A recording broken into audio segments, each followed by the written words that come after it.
ఈ సంక్రాంతి పండుగకు ఇప్పటికి 4 తెలుగు సినిమాలు థియేటర్లో విడుదలయ్యాయి.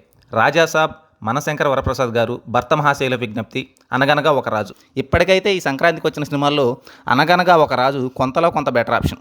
సోషల్ మీడియా లేపుతున్నంతైతే సినిమాలో విషయం లేదు. అలా అని బాలేదని కూడా కాదు. గొప్పగా లేదు, ఘోరంగా లేదు. సినిమా మొత్తం కాదు కానీ కొన్ని సన్నివేశాలు మంచి ఫన్ జనరేట్ చేశాయి. నవీన్ పోలిశెట్టి కామెడీ టైమింగ్ తెలిసిందేగా. చాలా అలవోకగా comedy పండించాడు.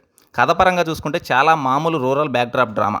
Fun and emotional drama జానర్లో సినిమా తెరకెక్కించానని దర్శకుడు భావించినా సినిమా చూసిన ప్రేక్షకులు మాత్రం జస్ట్ ఫన్కే కనెక్ట్ అయినట్టు అనిపించింది తప్ప స్టోరీకి కాదు. ఎందుకంటే ఈ సినిమా ఫస్ట్ హాఫ్ మొత్తం సరదాగా సాగిపోయినా సెకండ్ హాఫ్ మొత్తం నాని పిల్ల జమీందార్ సినిమాకు చాలా సిమిలర్గా ఉంది. పిల్ల జమీందార్ సినిమాలో ఫన్తో పాటు ఎమోషన్ కూడా వర్కౌట్ అయింది. ఆడియన్స్ కనెక్ట్ అయ్యారు. పీజేలో కొన్ని ఎమోషన్ సీన్స్లో నాని నటనకు, ఆ సన్నివేశం బరువుకు కళ్ళు చెమ్మగిల్లుతాయి. అంతలా ఆ సినిమాలో హాస్యంతో పాటు భావోద్వేగం కూడా పండింది. ఈ నవీన్ పోలిశెట్టి సినిమాలో అదే లోపించింది.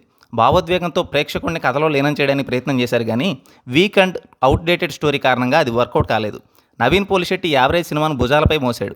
మిగిలిన పాత్రలను మింగేశాడు. ఈ యావరేజ్ బొమ్మకు ఇంత వన్ సైడ్ పాజిటివ్ టాక్ రావడానికి కారణం ఈ జాతిరత్నమే.